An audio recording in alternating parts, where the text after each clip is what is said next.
Stolzomanis goes and bests Bracken's time by 76 thousandths. Theo Blau rounds out the top 3. Janis Diak from Germany, Nick Gerhards, they ran out the top 5, covered by just under 3 tenths. As we had just under 15 seconds on the clock remaining. This will be the last attempt, as there is the 2.97 for those watching at home. Ethan Jeff Hall from Strawberry Racing, based out of Morecambe.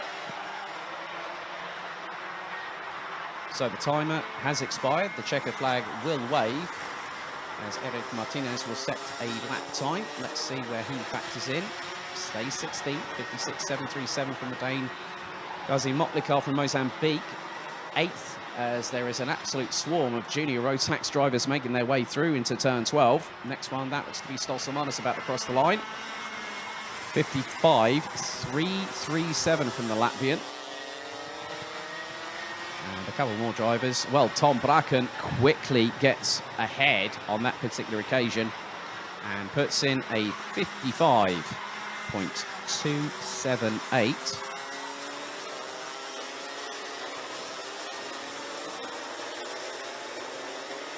So Tom Bracken finished 15th in last year's championship, but only competed at the final round at Adria Karting Raceway in late October.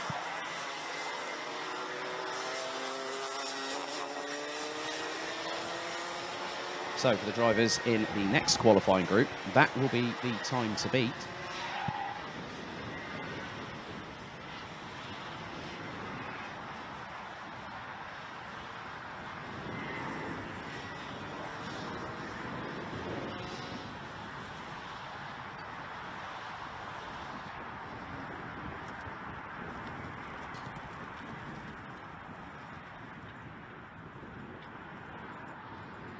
So Tom Bracken sets the initial benchmark on that particular session.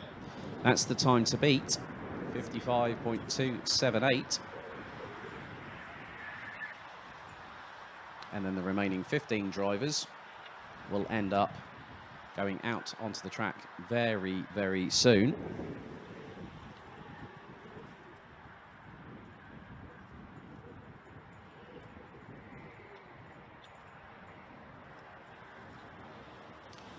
So at the end of that session, Tom Bracken takes the session by 59 thousandths ahead of GKS Lemons Power's very own Thomas Stolzomanis, having switched from RM Latvia, which he competed with in the kickoff for the B&L Karting Series and also round 1 week ago. Theo Blau rounded out the top 3 ahead of Ethan Jeff Hall. Nick Gerhard's in 5th ahead of Bruno Malders. Janis Diak from Germany rounds out the top 7, who were covered by just exactly 0.3 of a second. Daniel Sugar in 8th ahead of Harry Linden. Vic Stevens from Belgium, rounding out the top 10, covered by just under 4.5 tenths. Enzo Bol from the Netherlands. Germany's Montego Maassen. Mozambique's Gazi Motlikar rounds out the top 13, with a trio of Danes at the back of this grid, which was Marius Roos, Magnus Pedersen, and Eric Martinez, with the top 15 in that session. Very, very closely competitive. Just over 0.7 of a second.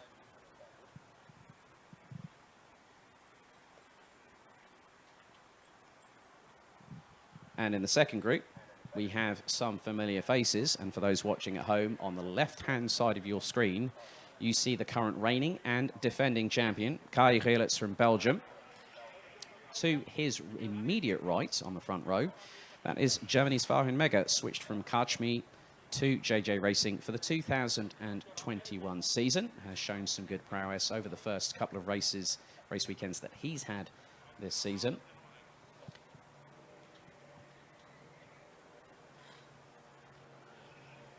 And we have another British driver, Chloe Chong. She joins us on her first jaunt into Europe. So looking forward to seeing how she gets on. Matthijs Turlo from Strawberry Racing.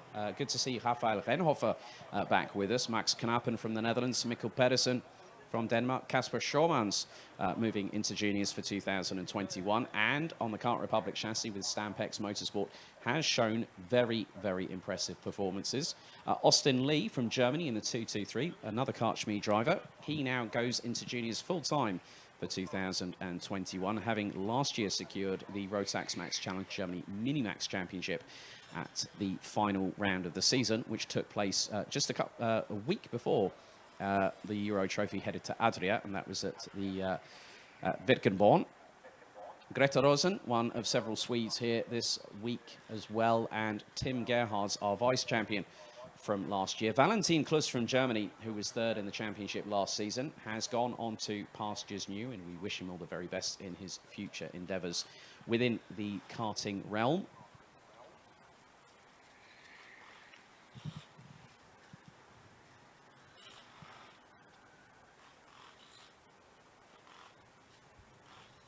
So we have just 5 minutes to go until the second group of qualifiers for Junior Rotax go out.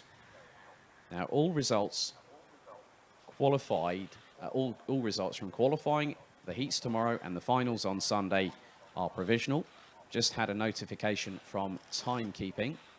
That's the number 230. Apparently, there's been an invalidation through a front fairing, and that is for Theo Blanc, who drops all the way down to 15th, having rounded out the top three. So the top three now rounded out by Strawberry Racing's Ethan Jeff Hall in the 297.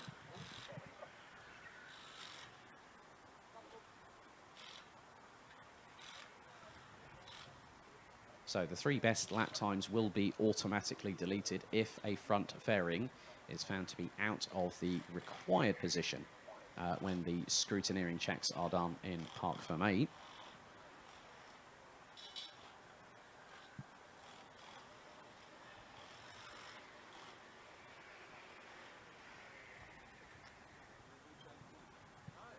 And it is very, very different weather to what was here at Karting Genk earlier on this week.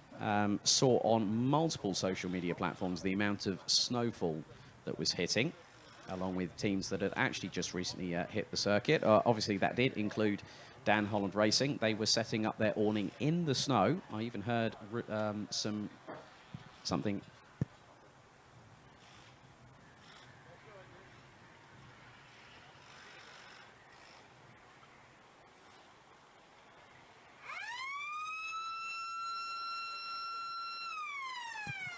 Yeah, my apologies there. I've just been corrected with regards to Theo Blanc. It was a front fairing. It looks like it is a drop of 3 positions from where he was originally. So Theo Blanc rounded out the top 15 in that session. So, yeah, there was plenty of snowfall here at Karting Genk and also around in Belgium. So the teams were up against it. I even did hear that one of the tents was actually slightly collapsed as a result of the amount of snow that actually hit the circuit here just after the Easter weekend.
So for those wondering a bit more about the Rotax Max Euro Trophy itself, you can head to our official website, rotaxmaxchallenge-eurotrophy.com, which can give you information such as results, live timing, the live stream, which I would imagine that some of you are watching right now. And we do welcome all those that are cheering on their favourites this weekend.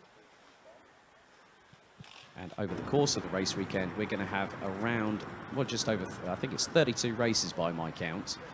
But qualifying is where things really, really start the ball rolling. The drivers have been training.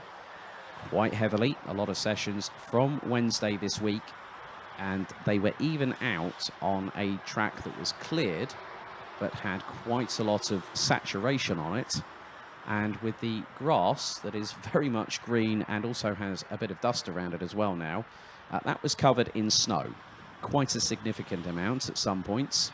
But they credit to the circuit here and the team at Karting Genk for allowing the drivers to get some understanding of the circuit in very, very different conditions.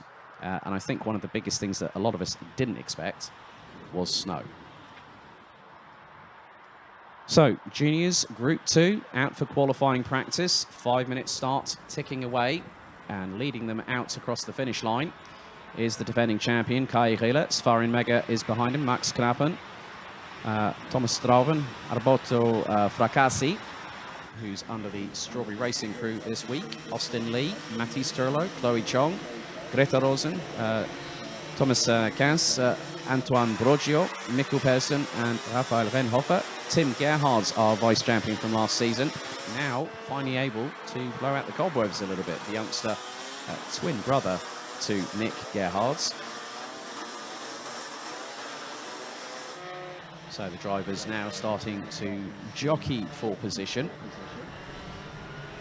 As Willits now comes through into the right-hand sweeper at 10 and then through into the left-hander here at 11. And one of the lovely things about being trackside again is I can hear those wonderful 125cc Rotax Max Evo engines bolted to every single chassis. Willits goes in and puts an initial benchmark of a 58.779. The time to beat is from Tom Braken, the youngster from Belgium, a 55.278. As Knappen going through turn 6, not too far behind JJ Racing teammate Farin Mega, 2018 Rotax Max Challenge Grand Finals Mini-Max champion.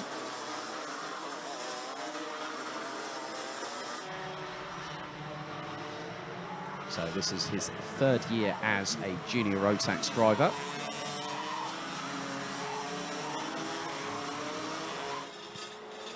So let's see what the time is put in by Kai Gilbert from Belgium, the 274. He now crosses the line and puts in a 55.651. That's less than 4 tenths away from Tom Braken's best lap in the previous session.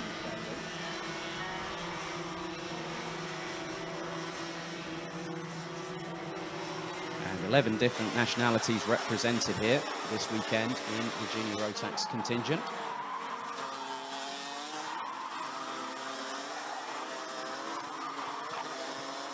So Tim Gerhard's up into 3rd position, 58 thousandths behind Farin Mega, who's put in a 55.845, the youngster from Germany.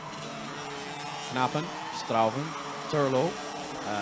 Also, Thomas Strauven celebrated his birthday this week, as did Nick Cuppens from Senior Rotax, amongst others. So over 3 minutes gone in the session, and well, Willits has already demolished that time from Tom Braken. Puts in a 55.026. Thomas Strauven makes it a Belgian 1-2, but it's the youngster from Strawberry Racing who goes to just over 2 tenths off of Willits. Mega rounds out the top 3. Tim Gerhards was initially 3rd, but dropped down the order before going back up into 5th position. 55.310. So the top 3 have already bettered Tom Braken's time.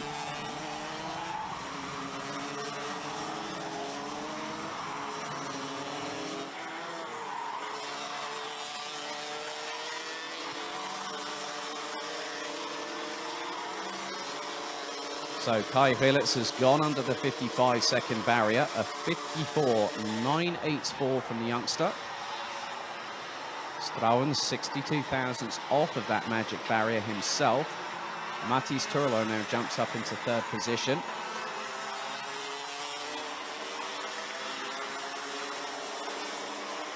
Tim Gerhards makes his way back up into 5th place. There is the 2.55 of Mikkel Pedersen. He's just come out of turn 6 and onto the Europalan. Less than 30 seconds on the clock remaining to go in this particular session. And Gilbert looks to be looking rather calm and composed. And across the line,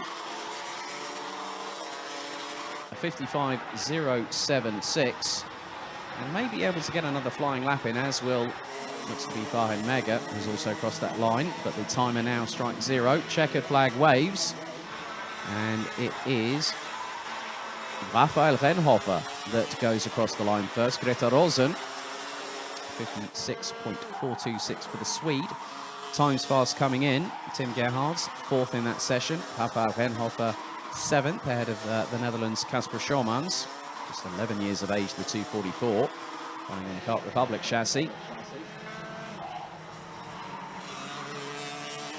So as soon as some of the drivers have completed their final flying laps, which now will include Kai Gilbert, Farin Mega, Max Knappen and Thomas Strauven. And with that, add Matthias Turlo and the 2.72 of Alberto Fracassi. As Gilbert goes quicker still, 54.970 from the defending champion. Puts him in a really good position, and that puts him top of the timesheets here in qualifying.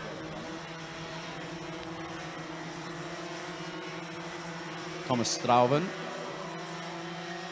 on that particular occasion did a 55.3 on his last lap, but still with a 55.050, betters his previous attempt and is within 8/100ths of Gilbert's. Matthias Turlo rounds out the top 3. Tim Gerhard's 4th, Farin Mega and Max Knappen round out the top 6, all covered by just over 0.3 of a second. Raphael Renhofer, Casper Schomans, Mikkel Pedersen and Chloe Chong round out the top 10. Showing from the Brits in the 2.18 from Van Holland Racing. Alberto Fracassi, Austin Lee, Antoine Brogio, Thomas Kans and Greta Rosen round out the 15 strong, and all 15 drivers covered by just under 1.5 seconds. So in about 8 minutes' time, we will have our first of 3 senior Rotax qualifying groups. 70 drivers registered for this event and actually in attendance according to the official entry lists. 18 different nationalities represented. And a whole host of talent. We have previous Junior Grand Finals champions, a current FIA World Karting champion. We also have drivers that have showcased their skills in 2020 and before, and a whole host of talent from all over the place. Sweden, Great Britain, France, the Netherlands, Switzerland, the United Arab Emirates, Germany, Hungary, Turkey, Belgium, Denmark, Austria, Georgia, Italy, Poland, Latvia, and Norway, which just goes to show how far the reach of Rotax racing truly is here on a global scale.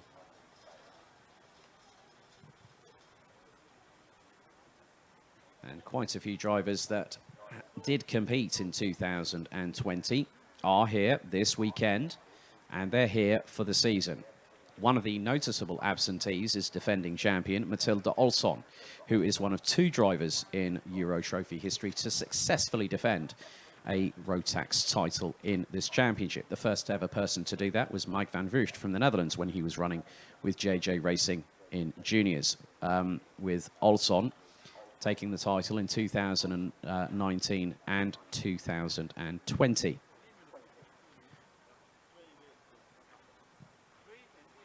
Last year's championship also saw some talents really come on the radar here on the Euro Trophy. Sean Butcher, last year's vice champion, running under the 349 with KR Sport. This year, he has changed numbers and he'll be running with the 302. Lachlan Robinson, the first ever driver that is licensed to compete, courtesy of the UAE, was the first ever driver to to actually qualify for the grand finals last season by picking up third in the championship. Mads Ries is now moving into GT4s. Earlier on this week, he posted on social media that he was at Padborg Park in Denmark, testing with Silas Ritter. That pairing are going to be running a Ginetta G55 GT4 this season. Also, Dylan LaHaye is with us this weekend from GKS Lemons Power. Mark Kimber makes a return after a one-off appearance last year. He won the Junior Grand Finals title back, I think, if memory serves me correctly, I think it was 2016 as a junior. He took a double victory last time out at Wackersdorf, which was the second round of the season last year in early September. We've also got other drivers such as Luca Leistra, 7th in last year's championship. Stormbroer, 10th last season. Lewis Gilbert, also back with us. He's running with Strawberry Racing. He placed 12th in the championship last season, amongst other people. We've also got the returning Hunter brothers, both Reese and Kai, if memory serves me correctly. I'm just going to have a look at the entry list because there are so many of these drivers. Well, looks like Reese is driving. I had a good chat with him earlier on this morning. He seemed in rather good spirits and was pleased to be back over here to compete. So a lot of drivers, 70 of them, and we have seen it before where the senior Rotax division is one of the most intense close quarter action that we always see every single weekend. And for those that did tune into the B&L Karting Series kickoff and also round one over the past 3 weeks, there was plenty of action in senior Rotax. We'll have 24 drivers in the first group of qualifying, 23 in group 2, and then another 23 in group 3.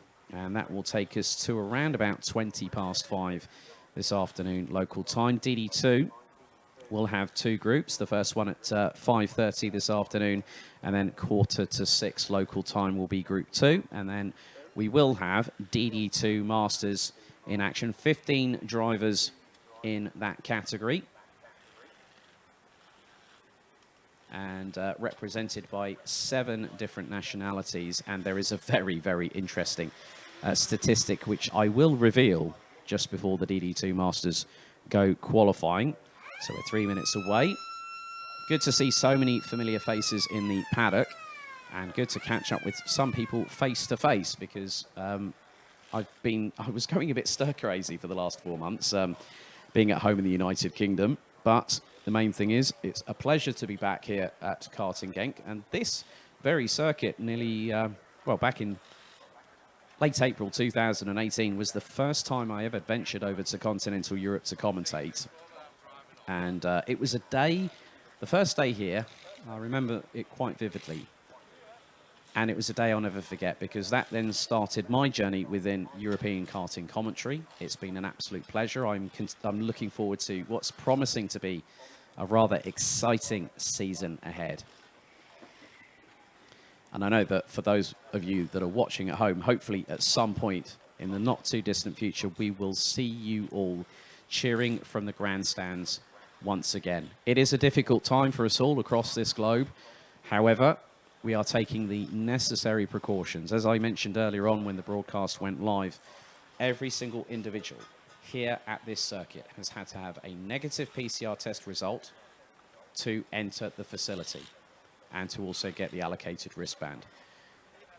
We can't thank enough the Royal Automobile Club of Belgium and the Ministry of Sport for Belgium for allowing us to host this event, and to see the sheer joy of people's faces back in the paddock, seeing people that I haven't seen for quite a time, getting back to what we love. And what we love more than anything else at the moment is going racing.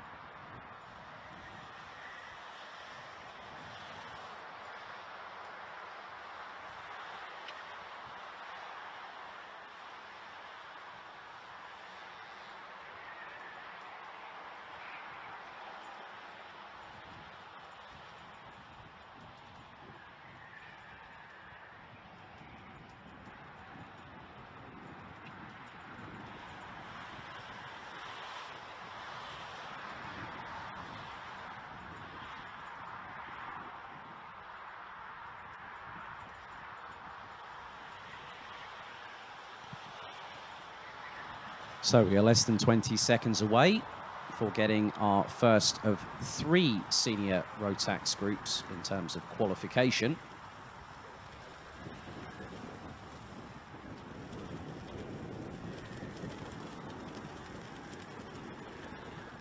The green flag now is brandished on the start-finish straight as we await for the drivers to now make their way out onto the circuit. And this is the biggest question, who is going to set the benchmark in this group? There are some incredibly talented drivers, 70 of them, in what is one of the most competitive, highly charged, fully fueled race categories. So the first driver to venture out onto the circuit is Luca Lystra, running in the 356 with move-in power. Simon Gaspard running on the Cosmic chassis, the 361 next up. Then it's Flint Schuring, Enzo Calderas, Astrid Amlöf, Luca Köster, who was competing in Rotax Max Challenge Germany last year with Kraft Motorsport. Well, he's decided to go for Europe this year. Lachlan Robinson is out there from the United Arab Emirates in the 326. Luca Thiel, good to now see that Matthew Higgins is back in Europe. The 375 based out of Trafalgar in Wales. Made his senior Rotax debut on continental European soil at this very circuit last year. And at 14 years of age, he won the B&L Karting Series kickoff. And it was an impressive display. So one of many drivers to watch out for. Christian de Klein now moves up to seniors from juniors as of last year. And de Klein finished 9th in junior Rotax in the overall classification last season. We've also got the returning Teddy Clinton. James Lingard also joins us as well, fresh from his trials and tribulations in the B&L Karting Series last weekend. Callum Bradshaw, the current FIA World Karting Champion in seniors, is also here. So the drivers now starting to circulate. Luca Lystra sets the initial benchmark of 55.725. Ahead of Gaspard, Köster, Enzo Calderas joins us as well. So a few French drivers in this particular category. So Lystra puts in a 54.202. Calderas goes 3rd. Amlöf up into 4th, well, quickly deposed down into 5th place, courtesy of Luca Köster. Callum Bradshaw now goes up to top of the timesheets, 53.979 from the Brit. And it's a British 1-2 at the moment, courtesy of James Lingard. Lachlan Robinson, 3rd in last year's championship, actually born in Kent in the United Kingdom. But his mum and dad, Tracy and David, also here this weekend to support Lachlan. Originally from Australia, but based out of Dubai these days. Lystra again dropping the hammer, goes over 2/10 quicker than Callum Bradshaw, which drops him into 2nd, Lingard into 3rd, Lachlan Robinson in 4th, de Klein up into 5th place, Endo Calderas goes up into 10th. Flint Schuring, who is running solo. Brother Morris is now also running in Porsche Carrera Cup this year, having dovetailed that with his karting exploits in senior Rotax. Lingard stays up into 3rd place. Sam Bergstein was up into what was 6th position, but Reese Hunter goes 12 thousandths quicker than Luca Lystra, the 323, based out of the United Kingdom, running with Dan Holland Racing. Lystra, Bradshaw and Lingard and Robinson, they round out the... You're going to be absolutely mind blown. Your minds are going to be blown. The top 5 covered by 33 thousandths of a second. That's how close it can be in qualifying. Again, with the racing being absolutely cutthroat and die-hard in senior Rotax, qualifying is just a pure performance exploit. It's a pure it's a pure exhibition of speed. You know, drivers at the limit of adhesion. As we are getting towards the business end of this first qualifying group for Senior Rotax, and Reese Hunter is currently still top of the timesheets. He's just run 53-second lap times, so 53.9 on that particular occasion. Just under 2/10 off of his best effort. Checkered flag now is going to wave as the first driver to go into the pits. Possibly could be James Lingard, I think they've just spotted, or Luca Lystra. There was a 6 at the end of that as the 361.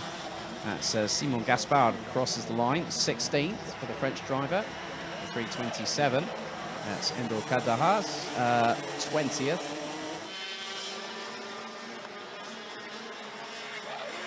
So a few more drivers have come through and crossed the timing beam, including Luca Costa, 22nd in that session. Clint Schuring, 17th. Astrid Amlöf. Lachlan Robinson crosses the line, does not improve, but stays P5 as we wait for the likes of Hunter, Lystra, Bradshaw and Lingard to cross the finish line imminently. Teddy Clinton rounds out the top 10, and they were covered by 0.335 of a second.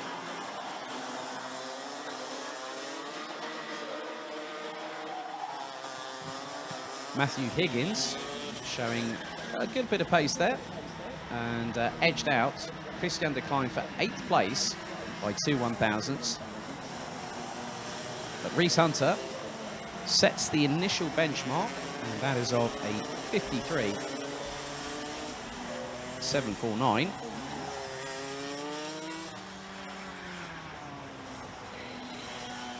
Luca Lystra, 12 thousandths behind, who was 2 1,000ths quicker in that session than Callum Bradshaw, who set his personal best in the session on his final flying lap, a 53.763 second lap time from the Brit, who was 13 thousandths ahead of James Lingard. Lachlan Robinson a further 6 1,000ths adrift. That, in my mind, and also from recollection in terms of memory, is the closest I've seen a top 5 decided in qualifying here in the Rotax Max Euro Trophy. Nick Cuppens, 6th. He celebrated a birthday this week, as I mentioned earlier. Sam Bergstein, Matthew Higgins in 8th, whose sister Lizzie, who's with us here as well this weekend. She celebrates her birthday, so many happy returns. Christian Decline in 9th, Teddy Clinton in 10th. Luca Thiel was 17 thousandths out of being in the top 10 in that session. Vincent Bouteille from France, Theo Eriksson from Norway, Patrick Slokmelis from Latvia, 14th, ahead of Daniel Armstrong. Good to see him now have a chance to come over into Europe. 15th in that session, and the top 15 covered by just over 4.6 tenths of a second. He was 3 1,000ths off of Lochmelis. Gaspar, Schuring, Beer Dorrestein from the Netherlands, Arvid Rosen from Sweden, and Enzo Calderas rounds out the top 20 in that session, covered by just under 8 tenths. Giuseppe Fico and Luca Costa, the two Germans, rounding out the top 22. And Christopher Saxe from Denmark and Astrid Amlöf round out the 24 in that grid, covered by just 1.088 seconds. And Group 2 will be out very, very shortly. Some very, very decent pedallers in this particular group. As I mentioned earlier, Mark Kimber, Ehad Turker, back with us for 2021, the sole Turkish driver in this field. He has now switched teams. He moved on from KR Sport. He's now with Buvin Power and will be running with the 347. Also, good to see the returning Elia Galvanin as well from KSB, the Italian, who was 3rd at Sarno in 2019 for Team Italy. Kai Hunter is also running with us. He's in the 380. Patrick Rundqvist also returns in the 392. Marcelo Vigno-Paujord is also with us, 391. Leon Arndt, who decided to join the Euro Trophy back at Adria last year, and made a very, very good, credible impression, I must add. So we'll see how he gets on here. This will be an opportunity for him to showcase his skills. So 70 drivers from 18 different nationalities and a total of 22 nations represented here this weekend. It is a real... for the longest time, I've been looking forward to seeing this paddock here at Karting Genk filled to bursting. And that's what we've got here this weekend. And it's a real joy. It's really, really nice to see all the smiles on the faces, the amount of opportunity that people have had to come out to this circuit. And obviously, one of the things they want to do today here in qualifying is to put their best foot forward.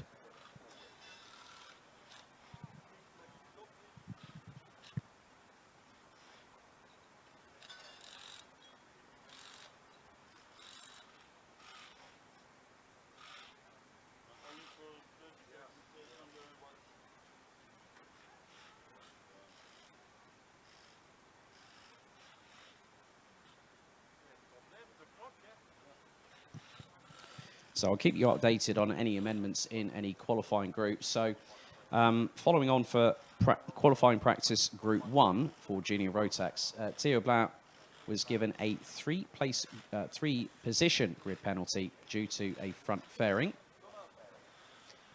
So that dropped him from what was 3rd to now 6th position.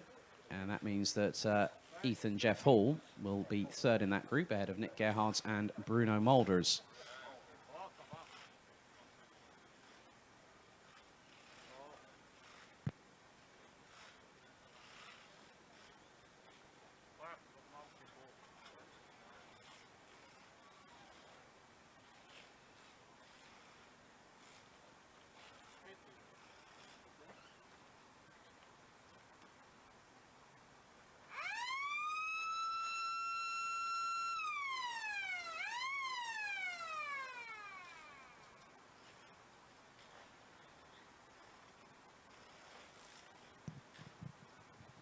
So the time to beat as the mechanics are clearing the grid ahead of this second out of 3 qualifying sessions here at Genk. The time to beat set by Reese Hunter from Dan Holland Racing, 53.749. The wind has dropped in terms of its speed, down from 17 to 15 kilometers an hour, still in a west-southwesterly direction. 15 degrees Celsius, with a humidity of around 44%.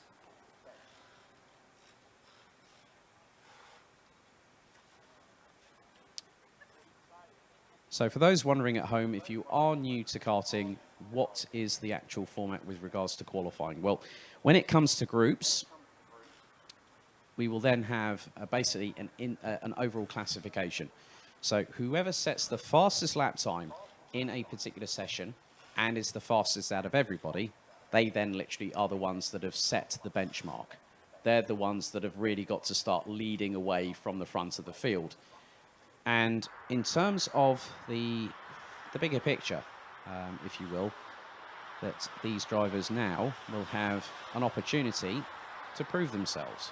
They're going to push themselves to the absolute limit. They'll put these Mojo tyres through the ringer here. And that's where, you know, full commitment comes in. Full belief in yourself. And any driver here this weekend is here for one reason. And it is to win. It is to defy the odds. It is to push. You know, when you're hurting, you might have had a moment in an earlier part of a race and you need to claw back. You need to have that inner strength, that inner confidence within yourself to say, look, I can do this. And these drivers are looking to make their mark. And this weekend could be that potential fulcrum moment where they say, if I make my mark, I can then get everyone talking about me. And that's one of the biggest things. That's how you get noticed in motorsport. But karting is one of those initial phases of getting into the higher echelons of the sport, getting into touring cars, getting into sports cars, getting into single-seaters, whether it be Formula E, whether it be Formula One. Everyone has a goal set out on a career path. And the results are what really do the talking in racing.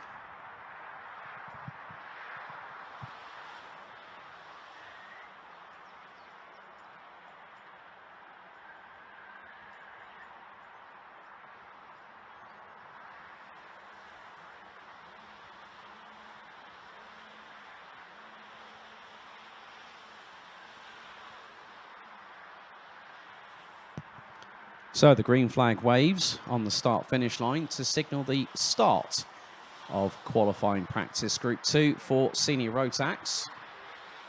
Timer is starting to count down. And there will be 10 qualifying. It looks like there's 10 heats tomorrow for Senior Rotax. We'll have 22 races tomorrow before we head into finals day for the first time in 2021. No one has seemed to have blinked quite yet on the pre-grid. And they do have to get out very, very quickly if you're not out within the first minute. And now the floodgates open. Let's see who comes out first onto the start-finish straight.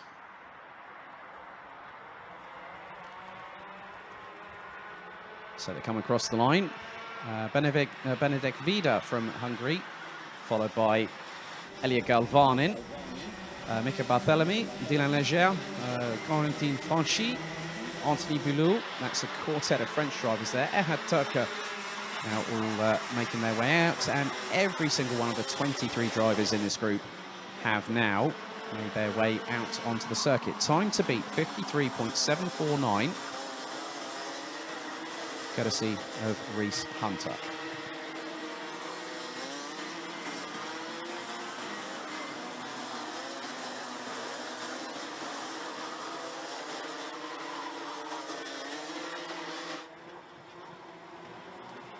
So start building up speed. Elia Galvanin has got a clear track in front of him going down the start-finish straight as the Italian crosses the line. 56.380 set by him. As we saw in the first session, expect the times to drop rather rapidly.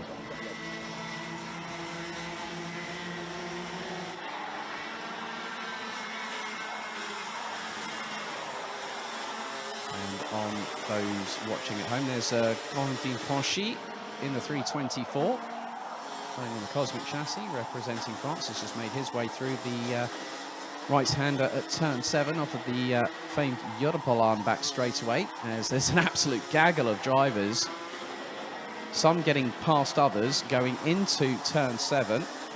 It's about jockeying for position.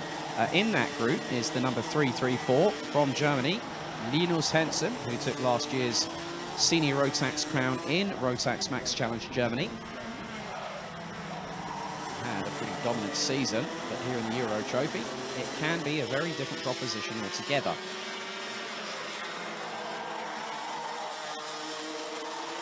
So Elia Galvanin already into the 54.3s, as is Nicolas Picot, who we've seen previously in DD2 action, but the Frenchman. On the Tony Kart chassis, switching to DD2.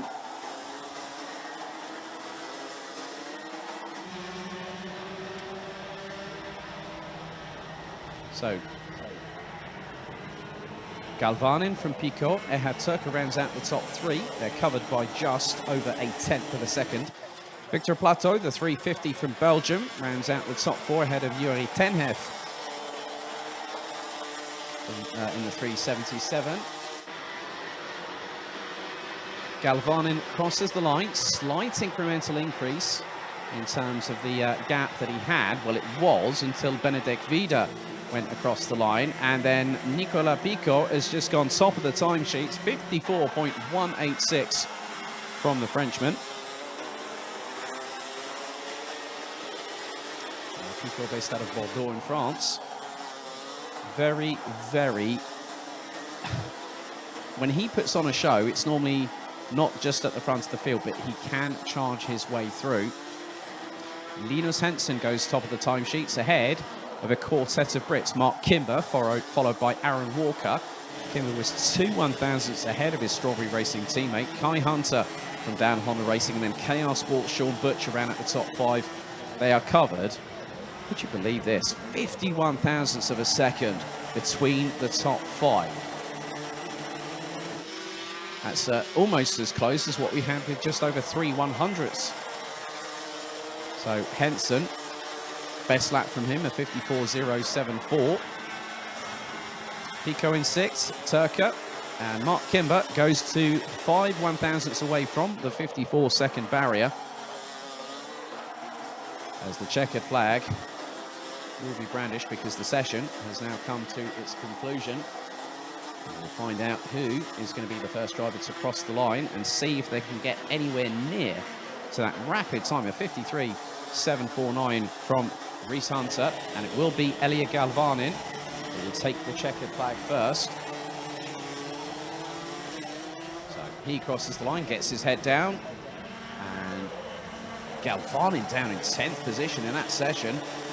Benedek Vida 8th, Erhard Turker 7th, Yuri Tenhef down in 19th, Franchi from France 22nd, Leon Arndt is running the Dell Motorsport on the Kart Republic chassis. Linus Henson drops to 3rd, so Mark Kimber takes the top time in that session, 54.005 from the Brit.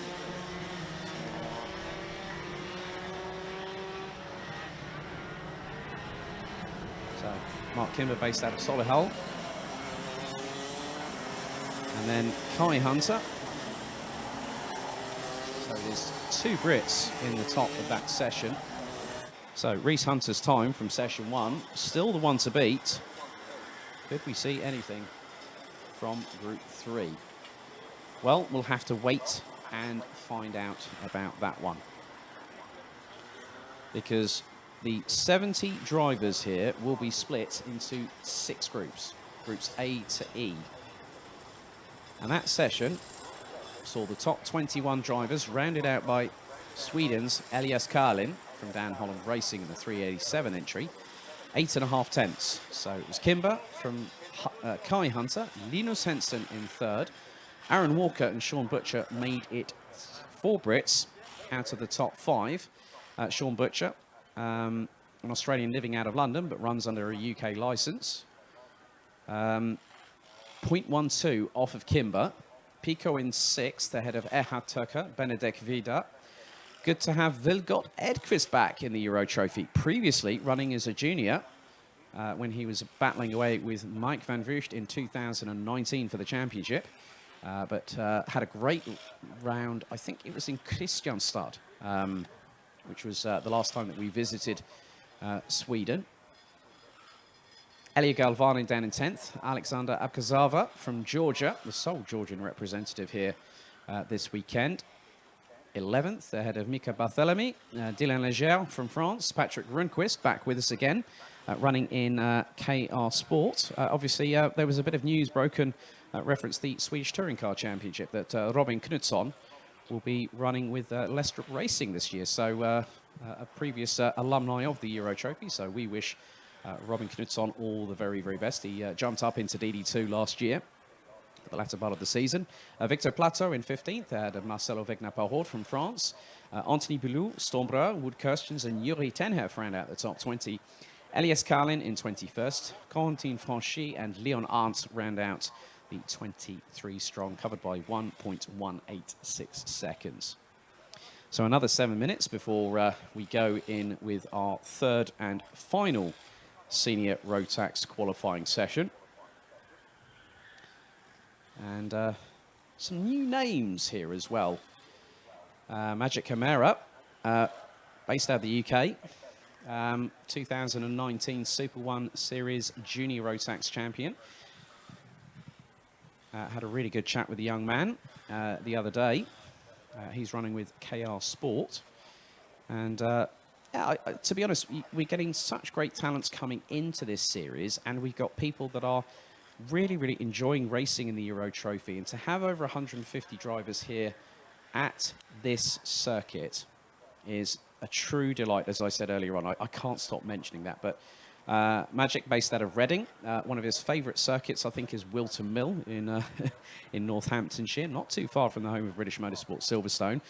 And, you know, he's been really enjoying it. He likes the track here. So that's a very, very good sign, Magic, to hear those words from him. directly. And Lewis Gilbert, based out of Dorey, also known as the Dorey Diamond, has also been over in Belgium. Quite a few drivers here this weekend have been over for a considerable amount of time to kickstart their European campaigns, also within the Rotax and other categories within karting. Max Stemmerdink, Luna Blum, and this lady is a fighter. If anyone might remember Wackersdorf last year, qualifying heat stay, the absolute intestinal fortitude that lady showed that day really, really showcased how you can come back from adversity and still go out there and on your next heat go P5. Jens van der Heijden, we have Vigor Hjorvard, Oscar Christensen also returns. Patrick Donnicker actually joins us, one of the few Polish drivers that are with us here this weekend. Felix Jansson, Milan Ritter, now moved up from juniors last season. And he now has an opportunity to showcase what he is capable of going up a category. He finished 27th in last year's championship with 8 points on the board. So, and that was at the final round at Adria. Lucas Schoenmakers, good to have a chat with him. And it's really quite funny because around about this time last year, obviously, when we were having all the lockdowns around, you know, all the relevant countries and everything in the initial phases of the COVID-19 pandemic, I still remember a very, very cheeky young Dutchman having a bit of a laugh and a giggle with me on an Instagram live interview on the official Rotax Max Euro Trophy Instagram page. Well, we're here a year later, and one of the good things is we're actually racing. We're not talking on Instagram, but really, really good to see that he's moved up to seniors with JJ Racing. Stuck with the same team. It's a place he knows well. He's very comfortable there. So, no, he's got speed. But to translate that from going from juniors to seniors, it can sometimes be a very, very difficult transition. And that's the same whenever you go up a class. You have to adapt. You have to learn. You have to take on a different mantra when it comes to understanding the data. You know, can you really put it under a microscope and analyze every single detail, listen to the, listen to the data engineer, understand what the kart's doing, give the feedback to the mechanics to make the necessary required setup changes that will help bring that extra 100th, 10th, maybe even thousandths that might make that difference from what has happened. As just had a notification that Stormbrower has been dropped 3 positions as a result of a front fairing penalty post-qualification. So 70 drivers. That's quite a lot, because the biggest thing here is that the top 30 after the intermediate classification tomorrow will go straight through into the 2 finals on Sunday, and the remainder will have a second chance heat to try and get the final 6 places on the grid for the 2 finals. And that's where it's going to be rather difficult, because they are going to be scrabbling for every single millimeter of tarmac on this track to try and get things going, try and get that position that could make that little bit of a difference. We do know that sometimes, despite your best efforts, you fall, you get back up, you dust yourself off and go for it again. And that's how drivers learn. Drivers are consistently learning, making adaptations, making changes. They'll say, well, maybe I could do this on that corner, or maybe I could accelerate out of it a little bit quicker, put the power down earlier, maybe brake a little bit later for that next corner. But then when it all goes into the, and that's very much true in terms of the racecraft that these drivers have developed from a young age.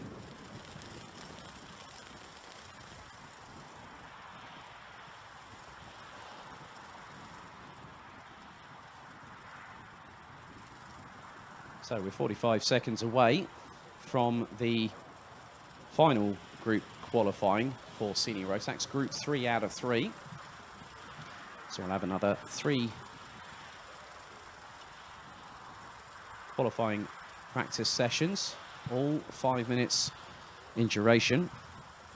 And this will take us to just after 6:05 this evening, local time. The live stream will start tomorrow morning at 9 o'clock when we go into morning warm-up, with the racing getting underway at 10:20 tomorrow morning, local time, Central European summer time. So for those watching in the UK, that will be 9 o'clock British summer time. And obviously, please make sure that you set your alarms if you need to get up a little bit earlier.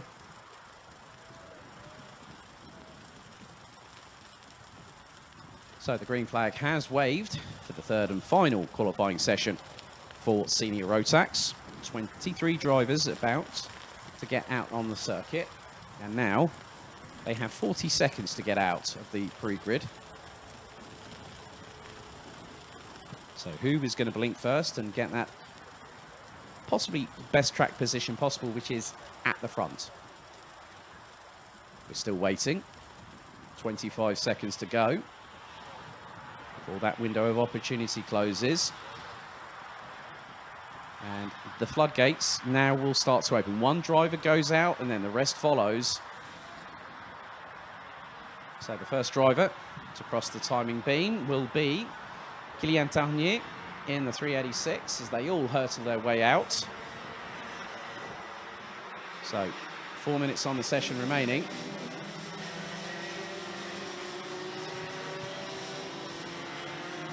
So the last driver to cross the line was Mads Albert Jorgensen from Denmark with RS Competition, and by Robert Schlunzen.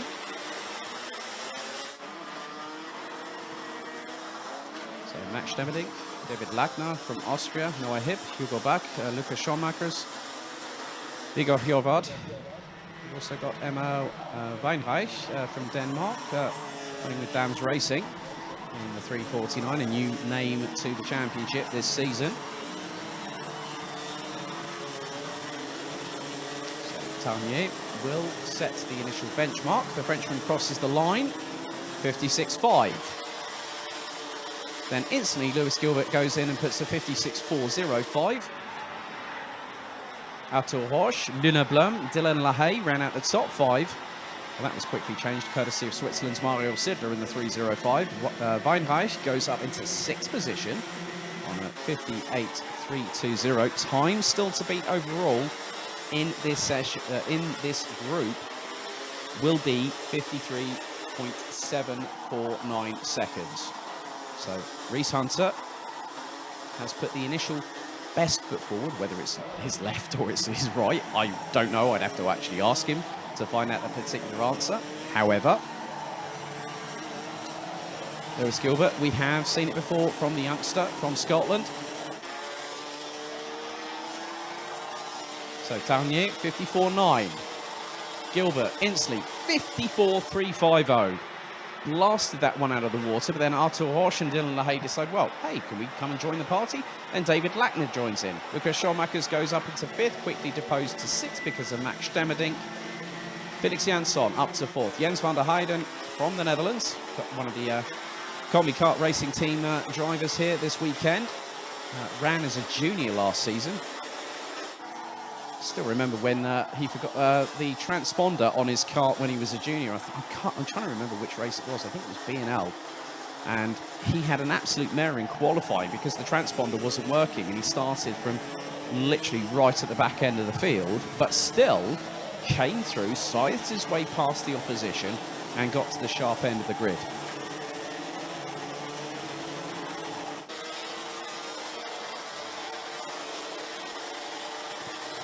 So 1 minute and 15 seconds to go on the clock. Gilbert, 54.090. Patrick Donica from KSB, 2nd. Luna Blum, 3rd. Max Stemmerdink, 4th. Arthur Horsch in 5th. This is not as close as we saw in the first 2 sessions, just over 30 thousandths of a second in Group 1, over 50 thousandths in Group 2, and now the top 5 separated by just under a quarter of a second as we head into the last 50 seconds of this qualifying session, and also for the Senior Rotax contingent. Now, Lewis Gilbert, if he's got something in that kart, he needs to start using it now to get possibly ahead of the likes of Kimber. So if he does that, that'll put him in good standings. Gilbert will have another lap in his pocket, and that particular occasion, it was a 54.147 for the Scotsman. No improvements happening yet. Well, there is. Oscar Christensen went up into 8th, but then quickly got dropped down. Good showing by Magic Camara from KR Sport. He's running under a British flag, obviously based over there. Moved over to the United Kingdom very, very early on, but his parents are originally from Poland. So he's just made his way out of turn 6 and onto the Europlan. A good showing from the youngster. So checkered flag is out for the session as we wait for the first driver to come across the line. And that will be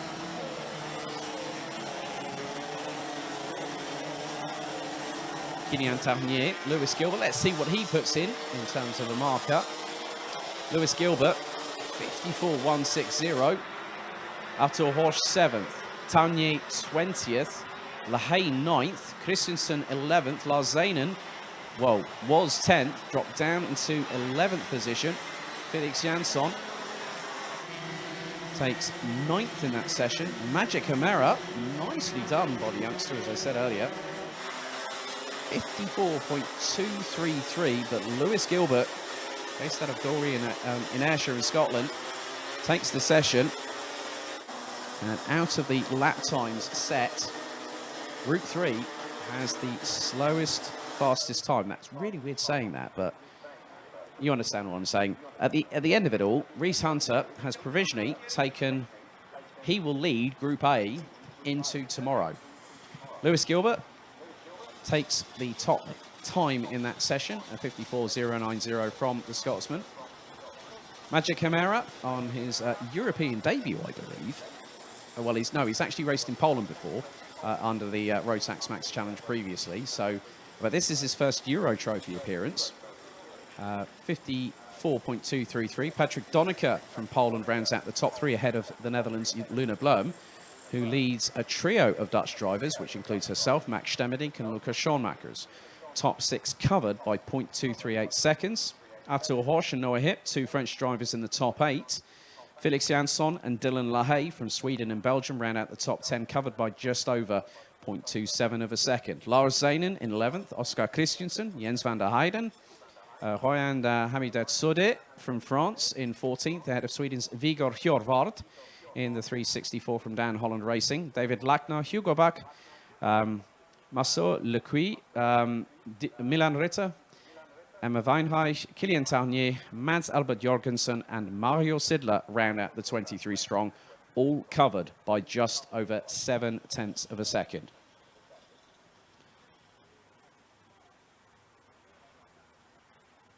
So very shortly, in about 8 minutes' time, we will have our first of 2 DD2 qualifying sessions, 5 minutes in duration each. And in Group 1, we will have the reigning and defending Euro Trophy champion. New alliance for Zander Schublak from Belgium. Won the championship ahead of former stablemate Glen van Parijs. Pere Bezel rounded out the top 3 last season, but based on countback in terms of previous results, due to Glen van Parijs actually winning the second final here at the opening round back in the second weekend of August last year, took second in the championship on countback. Pere Bezel 3rd. And when you think about it, this is where things get rather interesting. Schublak was vice champion in 2019. Took the title last year. Pere Bezel was the previous champion. The previous champion to that, who has gone on to bigger things, Martin Henkel Mortensen from Denmark, is not with us. But obviously he is still keeping himself racing. And looking at it from this perspective, no, it's Jakob Bezel who was the previous champion, not Peder. So Jakob Bezel finished 10th last season. Petter was on the podium. I think 3rd if memory serves me correctly. But over the last 3 seasons, 3 different teams have secured the title. RS Competition in 2018, KSC A Study Europe in 2019, and last year it was Bouvin Power. But Alexander Triblac now has gone under the Stanpex Motorsport stable. He'll be running in multiple gearbox classes, including DD2 this year. And had a chat with the young man based out of these very parts here in Genk. Two-time B&L Karting Series champion, 2018 and 2019. Glenn van Parijs took the B&L Karting Series title last year, which held the kickoff and also 2 rounds, because the last round that was due to take place at multiple points, I think it was November at one point late last year, and then possibly 2 weeks before the rescheduled Rotax Max Challenge Grand Finals, that also got cancelled. So 2 rounds for the B&L Karting Series last season, plus also, well, there were 4 events, because in July, once Karting Genk, which became the first circuit in Belgium, irrespective of what type it was, whether it was a proper full-blown circuit like Zolder or Spa-Francorchamps, which are both in the locality within, I think Zolder's probably about 40 or so kilometres away from here, approximately. Spa-Francorchamps, best part of nearly 100 kilometres away. Karting Genk was one of the first circuits, well, if not the first circuit, that managed to open its doors and held the Kickoff Reboot 2.0 last year. So there were 4 events. It was just 2 of them just happened to be part of a championship, with the Euro Trophy condensed into a 3-round championship last year. So also 2 other drivers now I've just seen from Senior Rotax have both had 3 place drops because of front fairings. And the first one is the 348, Dylan LaHaye, and also looks to be the 393 of Milan Reta. So that's 4 in total over the course of these qualifying sessions so far.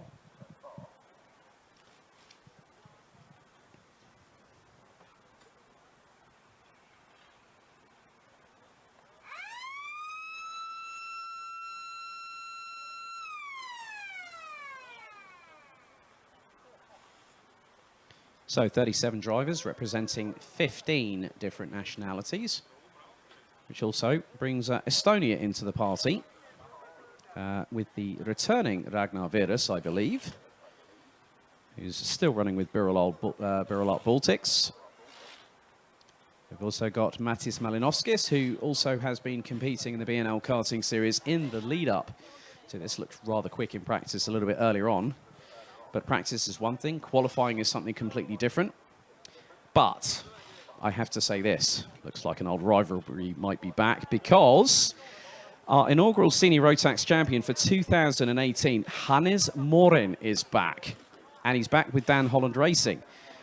These 2 were battling over the title back in 2018, which came down to the last race at Wackersdorf. And I still remember to that day, Hannes took a double victory, did everything right that weekend, and it was just an unfortunate underweight disqualification for Mick, and I know that's still smarting with him these very days, but he's come up into DD2. He has shown really, really good pace. Hannes Morin made his DD2 debut, funny enough, at the International Trophy of Portimao last December. So he's, you know, I spoke with Hannes at great length yesterday when I arrived here at the circuit. I think I can't remember how long. I think we probably talked for about the best part of 20 minutes. And he said, yeah, I got a call from Dan. He said, do you want to come over and race at Genk? And he was like, oh, yeah, I might as well. But the good thing is that karting, you know, irrespective of your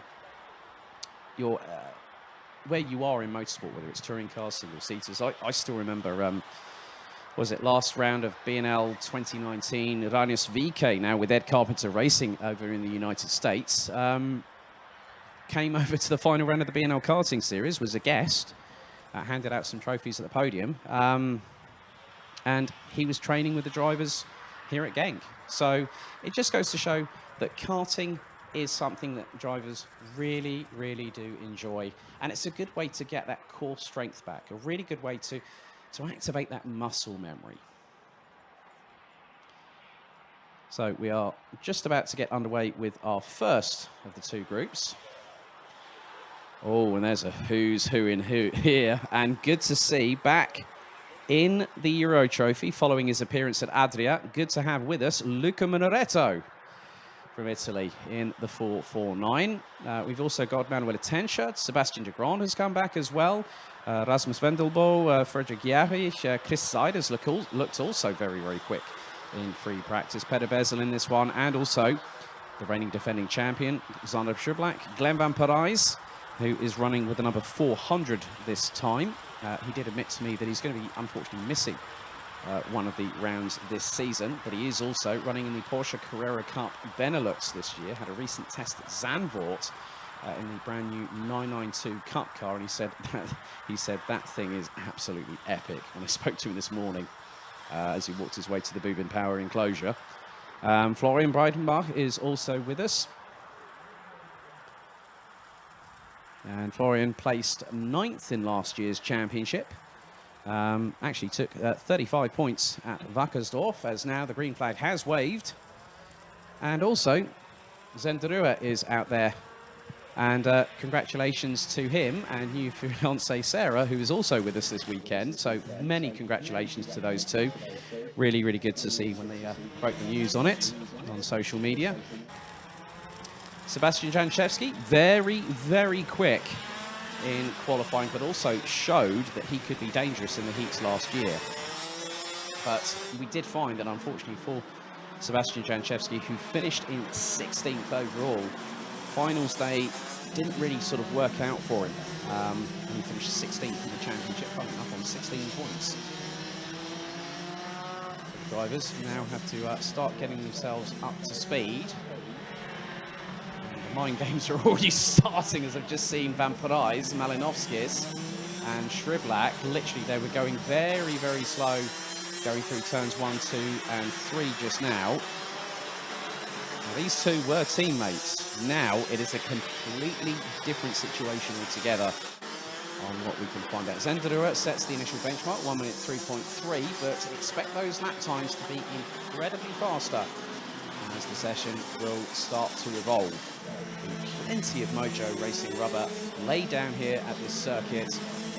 Enzo Boulogne now goes through, and we also got the returning Oliver Breitenbach. So the brothers are back in town. Oliver finished 29th last year, but also was competing in the RMC Germany Championship. So at the moment, Ronnie Göttler on the Mach 1 chassis. 466 on the top of the timesheets, 56.761 for him. Oliver Breitenbach and then Jakob Bezel, the 411 in third. Luca Minoretto rounds out the top 4 ahead of Francis Enzo Boulogne. Manuel Tencha rounds out 6th. And Zenderua puts in a 54.409. Running on the Intrepid chassis. He also made some guest appearances in the Deutsche Elektro Kartmeisterschaft last year. And also was one of the test drivers for the Project T20, which will also be racing this season. And that kart made its debut back at the 2019 Grand Finals at the Circuito Internazionale Napoli in Sarno back in October 2019. Now has become part of the karting infrastructure as well. Glenn Van Parijs now puts it provisional top of the timesheets, 53.631 from the Buvin Power driver. Derua now crosses the line, goes P4, 53.935. Likes of de Grand now coming through turn 12. Janczewski goes P2. And then a whole host of karts. There's 5 of them that just crossed the line. As Rasmus Vendelbo from Dams Racing goes P2. Jakob Bezel goes 5th. Ronnie Göttler 6th. And Minoretto struggling a little bit. Well, I don't know if everything's up to temperature on that kart. Well, it should be with a minute and a half in the session remaining. He is a rather quick pedaler. Malinovskis all the way down in 19th. Now, Malinovskis, you cannot miss that kart, especially if Google Maps was fixated on it. Well, he's just gone P3 with a 53.760. Van Parijs again increase. Oh my goodness, Van Parijs is on a mission at the moment. 53.3 from him. He's 2 tenths quicker than the defending champion, Sander Schriblak. And Jan Negusens from Shippers Racing on the Kart Republic chassis goes P3. A trio of Belgians at the top of the timesheets, followed by 2 Latvians, Malinovskis and Chris Seiders, both on Virulant chassis. Honey Göttler was up at the top of the timesheets and is now currently P9 ahead of Zenderua, who has set exactly the same lap time, but on the benefit of Honey Göttler setting that lap time first, he gets the position on the timesheets. 21 seconds on the clock remaining. Chris Seiders stays 5th on that particular attempt. Malinovskis goes P3. Schriblak crosses the line. Doesn't improve. That was slightly slower. That was about 59 thousandths of a second. Derua crosses line, still says 10th, as now we're going to have the checkered flag.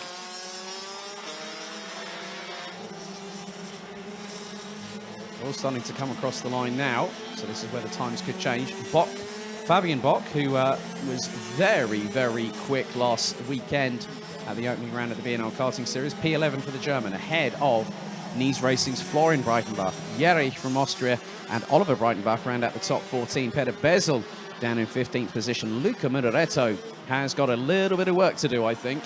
I don't think he's probably going to be particularly happy about being 19th at the end of that session, where it's exactly 1.1 seconds. But looks like Glenn Van Parijs has the benchmark in hand. Now the other drivers have to do their level best to see if they can better 53.304.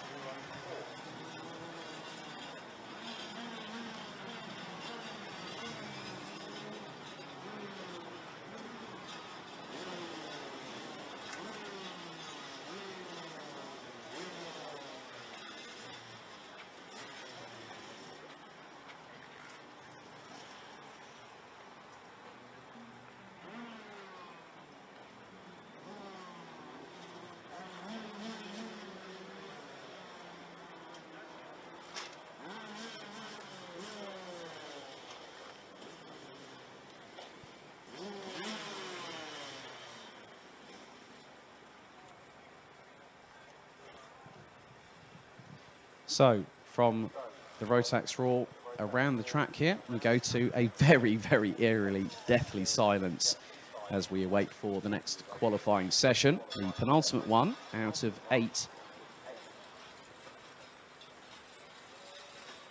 this weekend. So, we have 18 drivers in the next session, a total of 37 DD2 drivers in total, representing 15 different nationalities. So Slovenia, Czech Republic. We also have a Brit in this field who will be in the next session.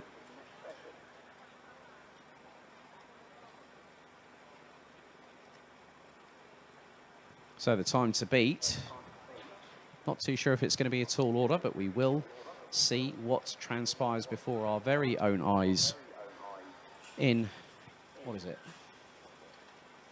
So 17:45 will be the start of the penultimate 5-minute qualifying session of the weekend before we go into DD2 Masters. And in this second group, we've got, oh, well, there's a who's who in here. That's Ville Villelainen, a long-time DD2 player, is in this field. Didn't have a great season in the Euro Trophy last year, I must admit. Finished down in 24th position, took 5 points at the second final in Genk. And, you know, to be honest with you, I have seen Villelainen absolutely fight at the sharp end of the grid. I still remember, I hope this man is watching, Greece's DJ Liveris, who reminded me about what happened in a particular incident going through, I think it was turn 6 and 7 at Adria. And I thought I saw a cart went over, and Liveris said, no, that wasn't Villelainen, that was me. So you, but Liveris, I've had a really good catch up with him quite recently. Keep in touch with the Grecian, and you know, Villelainen can punch with the best of them. And here we have quite a few drivers in here. Valtas Vidris from Latvia, Paolo Bessonsene from France, who recently took top honours. I believe it was the B&L Karting Series kickoff in late March of this year. So this is where now things get rather interesting. As far as I'm concerned, you know, you've got people like Tim Mika-Metz, Hannes Border, Mark Bartels, 3 very, very credible Germans.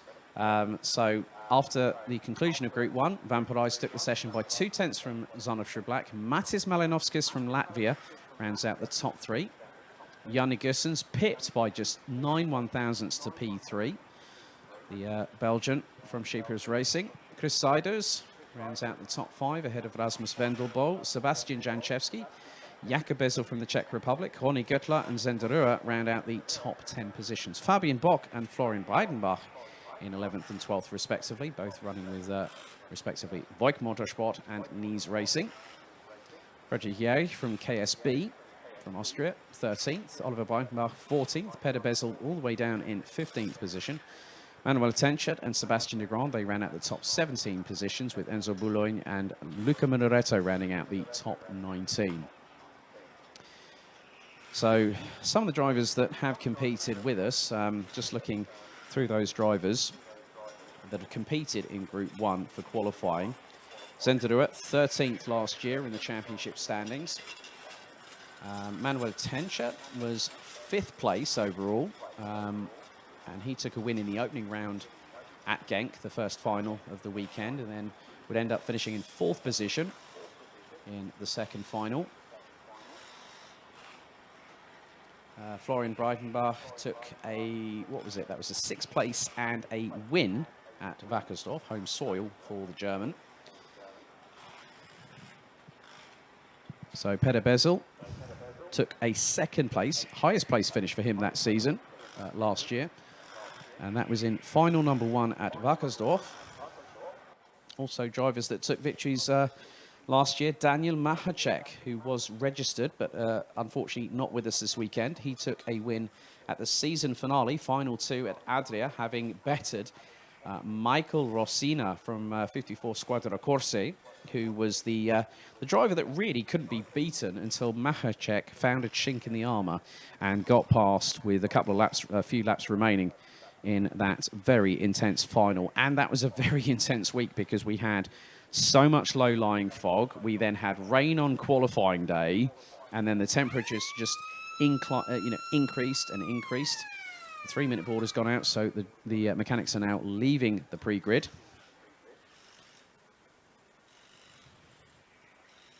So we've got Lucas Horstmann on the left-hand side of your screen for those watching at home. There's Paolo Besoncenet, running with KMD on the Sodi Kart chassis. And then behind him, you've got Martin van Looyen in the number 410. Based out of Zolder, representing the Netherlands as well. So, and it looks to be, from my perspective here, that the nation most represented is actually Germany. So you've got Mark Bartels running with Dorn Motorsport, who's one of the team, who is a teammate too. Tim Mika-Metz, both running on the Kart Republic chassis. Hannes Border also with them as well, the 486, based out of Eschenberg. So these drivers now have their opportunity to go for broke. And it's about getting, as I said, the best foot forward. And in this group, we've got Hannes Morin and Mick Knowlton. Make of that what you will, ladies and gentlemen, because the last time when I saw Hannes at the International Trophy, he was running on a Sodi Kart chassis with Sodi Vitesse with Mark and Bradley Barrett. But now has switched back to pastures familiar at Dan Holland Racing. So it is good to see him back with us. I'm looking forward to seeing how he's actually getting on this weekend, because qualifying is one thing, racing is something completely different altogether. And I think one of my favorite phrases when it comes to talking about qualifying and racing, times are for show, points are to go. However, qualifying, when you have a group stage, which then has an intermediate classification post-qualifying, so a total qualifying result, is when you find who is the one that is really pushing. Okay, you'll have that phase, then you'll have the heats phase, where then it is a case of who is going to be the one that's going to be able to throw that spanner in the works and make sure that they get talked about. Because this can happen at any point during the race, at any particular point during any heat, any race, even any final. And we have seen that over the past 200 plus races in Euro Trophy history since April of 2018.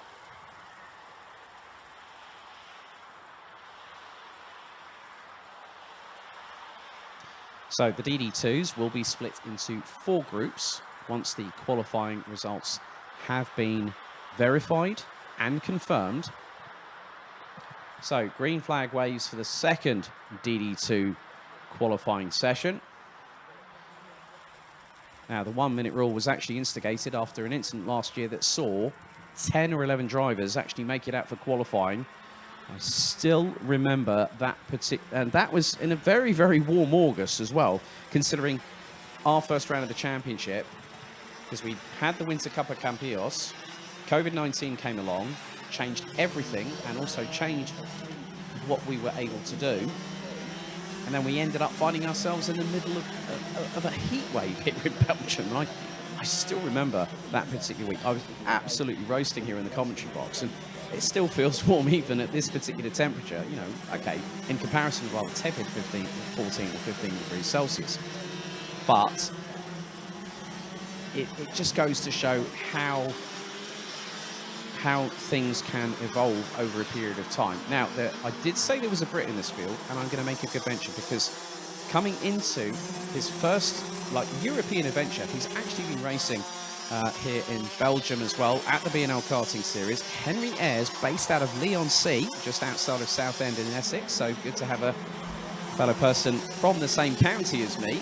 Henry Ayres, the 2020 Motorsport UK British Kart Championship Rotax 177 champion. Now that is a heavier class of senior Rotax, but it's direct drive. This is Henry Ayres' first few experiences of gearbox. So he's been on a steep learning curve, and already Hannes Morin comes in and puts in a 56.9. Ragnar Virus, Hannes Borda and Ville Villelainen round out the top 4 positions, covered by just over 3/10. So going from direct drive to gearbox provides a different challenge. I mean, you asked Robin Knutsson last year. I spoke with him. He said, well, I got a bit heavier for seniors, and so I would switch to DD2. That's a fair point, because it can happen, you know. Over time, we do gain muscle mass and bulk, and it does happen that you have to make that decision to go up a category. Ragnar Virus now into, well, he's got to, well, he was very, very shortly before the likes of Ville Villelainen and Paolo Bersonsoni decided to throw their 2 cents into the ring. There's Henry Ayres out on the track going through turns 3, 4 and 5, running with KR Sports. Mick Knowlton goes up into P2 on a 53.827. So at the moment, 53.304 is the time to beat. Who is going to do that? And Henry Ayres has really, really put himself at the sharp end of the grid. And he's P6, and he is 12 1,000ths ahead of Hannes Morin. And then, as I say that, it all changes again. Ragnar Virus, 53.674, after Dennis Thiem on the Cosmic Chassis from Germany, puts in a 53.769, 3 1,000ths ahead of Ville Villelainen, and the Bersonsoni on cue puts in a 53.633.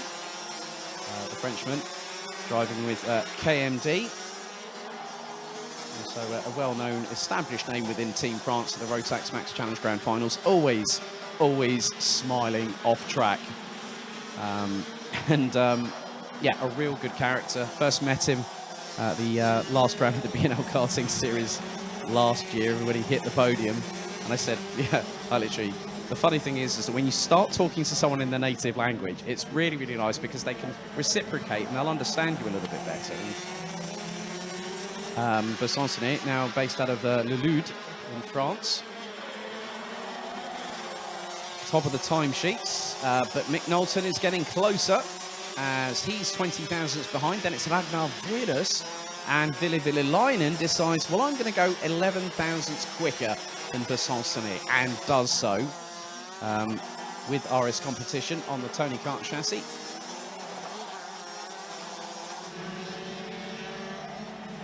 And the top 17 in this session, covered by just over 0.67 of a second. We have less than 20 seconds on the clock. Doesn't look like Van Parijs's lap time is going to be beaten, but Ville Lainen currently in the hot seat. He's the one with the target on his back. But who is going to respond? Will it be Besançonnet? Will it be Knowlton? Will it be Virus? Will it be Mathias Lund from Denmark? Checkered flag has waved. Hannes Morin qualifies 8th in that session, ahead of Latvia's Valtas Svidris. There's a whole host of cars, including Besançonnet, jumps into the pits, and Ville Lainen crosses the line. That's the top time for that session. So Glenn Van Parijs, provisionally, will be in Group A, and he will be on pole position for any of his heats tomorrow here at Genk.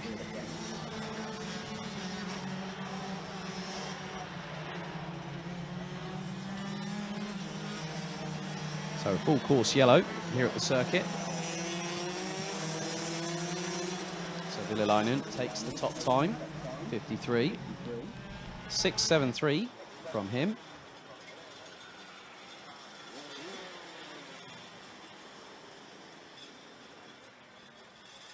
Besançonnet, 11 thousandths adrift in second position. Mick Knowlton in third. With GKS, he's always, whenever I've seen him around, he's always with GKS. He's been with them for quite a few years.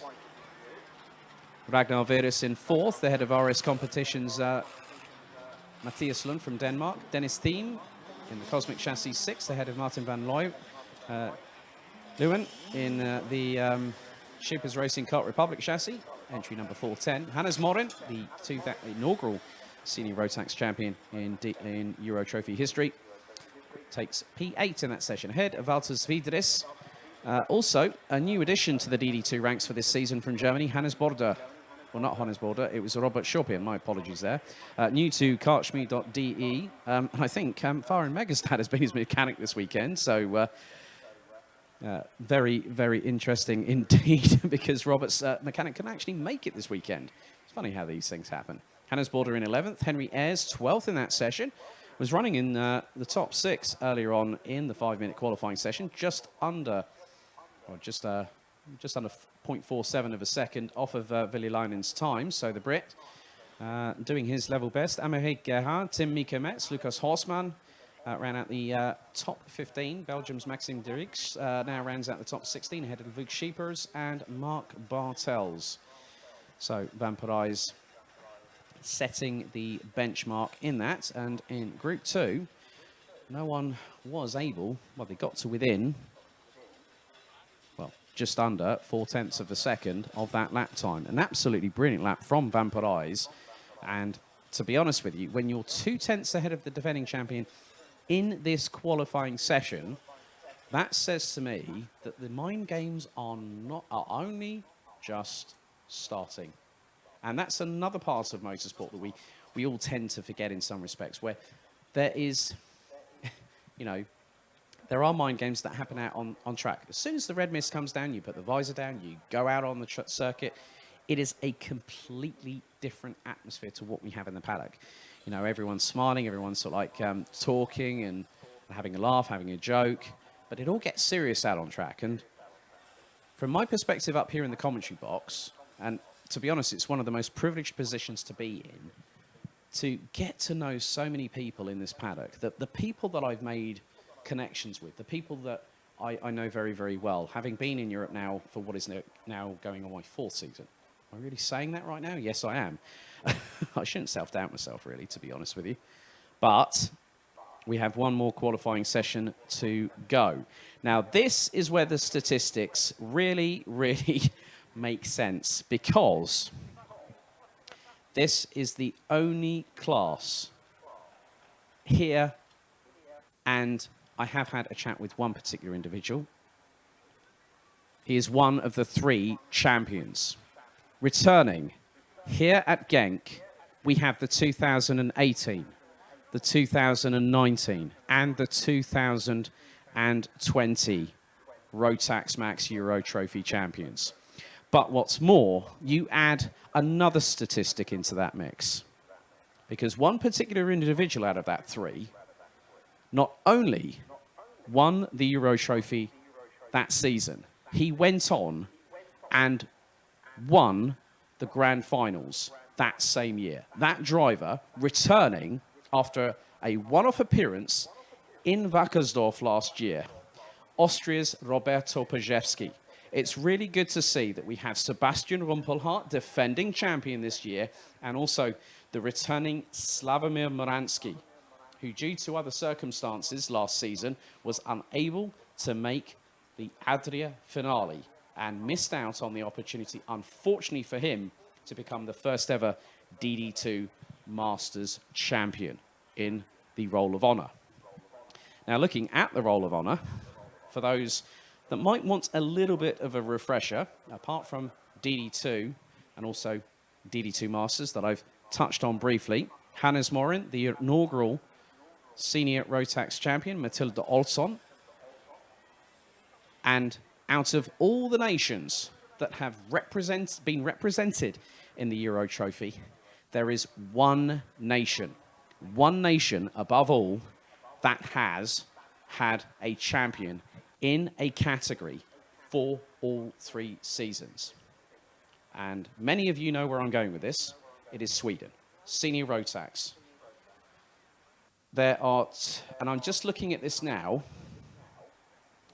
the 2 teams, there's 3 actually. This is where it all comes into play. So, 3 teams that have taken, actually, hang on a second. Okay. One team has secured a championship with, it doesn't matter whether it's a driver or a couple of drivers, but it's in a single class. That statistic is JJ Racing, and that is for Junior Rotax.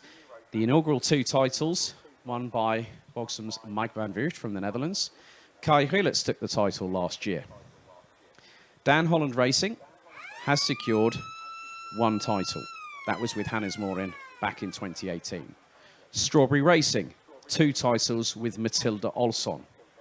RS Competition, Sebastian Rumpelhardt last year in DD2 Masters and in our inaugural season at DD2 with RS Competition.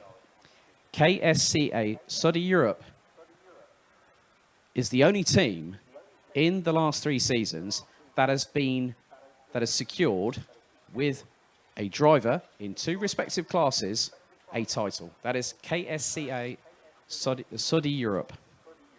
Also, another team that is, well, there's 2 other teams that need a mention here as well. Buvin Power with Zona Triblak last season helped the Belgian to get to the DD2 title. And Wyrzykowski Motorsport took the inaugural title with Slavomir Moransky in DD2 Masters. And what's going to happen in 2021 with the Honour Roll? I don't know. But I'm looking forward to going along this journey with you all at home that are watching and with these people in the paddock. Because now we have one more. Also, I need to ask for Manuel Atenshirt, 484. Please report to the tyre bench. So Manuel Atenshirt, KSB Racing, 484 DD2. Please report to the tyre bench immediately, please.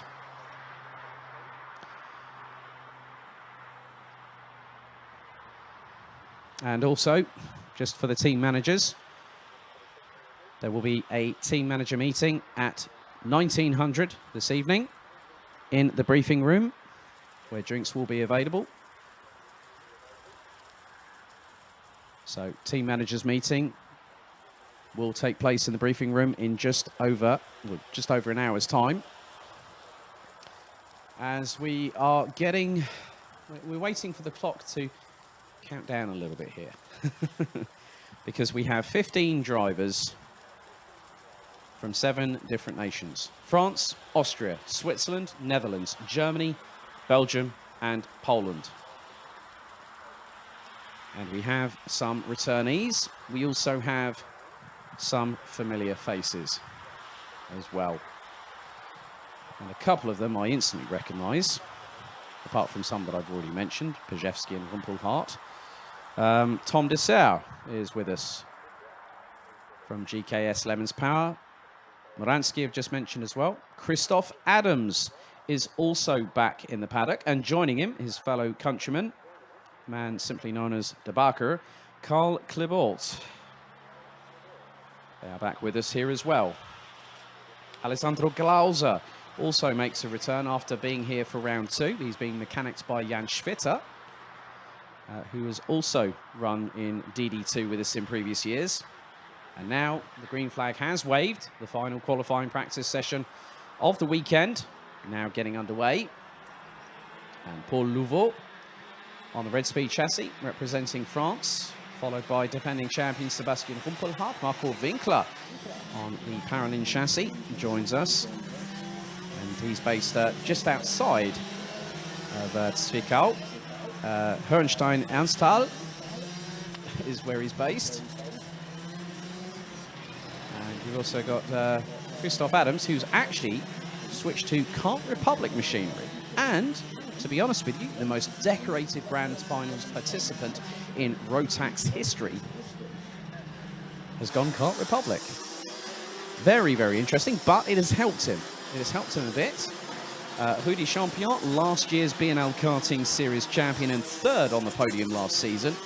Well, temporary podium, I might add, because after we all came back from Adria, obviously the season was called within 48 hours of my return into Wechselsbach. Yeah, literally, well, when I got back there, I was told, yep, it's not going to happen. But hey, we had 3 great rounds last season, and we also had the Winter Cup at Karting Campillos, 200 drivers, 30 different nationalities, and 37 races that I will never forget for the rest of my days. But Marco Winkler sets the initial benchmark time, 5:66, goes in and puts a 58.9 on the clock.